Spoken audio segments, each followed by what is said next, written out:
What's the big deal about breathing? Well, first, check in with yourself. Are you breathing right?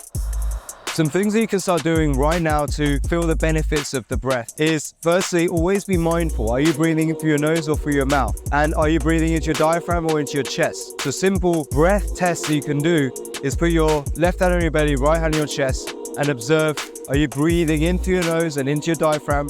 Which hand rises first when you inhale?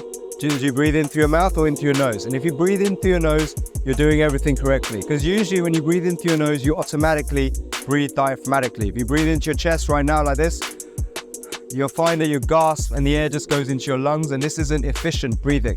For efficient breathing, you want to breathe in through your nose, into your diaphragm. It's the only way we can produce the miracle molecule, nitric oxide, that has antiviral, antibacterial. It actually lowers your blood pressure, keeps you calm, relaxed, and actually is something that helps get oxygen into your cells. So breathe through your nose always. And remember, the first two letters of nose is nitric oxide, NO. And that's the only way we can produce it, through nasal breathing. And that's why I'm so adamant about benefits of nasal breathing. And one of the problems is sleep. When we sleep at night, we actually surrender our breathing to the reptilian brain. And the reptilian brain is running on autopilot. And the problem with this is that if we breathe with stress at night, because maybe we've had a stressful day, our breathing can actually become erratic and we can hyperventilate in our sleep. And this is not good for your health. So one thing you can do, if you're somebody who snores, if you wake up with a dry mouth, you wake up like feeling groggy and not energized, what you want to do is tape your mouth. I know it sounds crazy,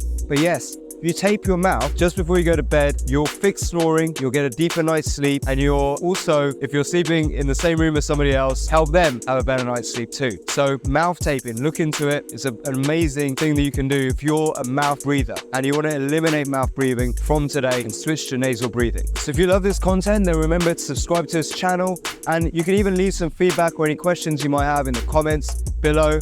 And remember to check out all the rest of the content on this channel, because it's full of amazing nuggets like this.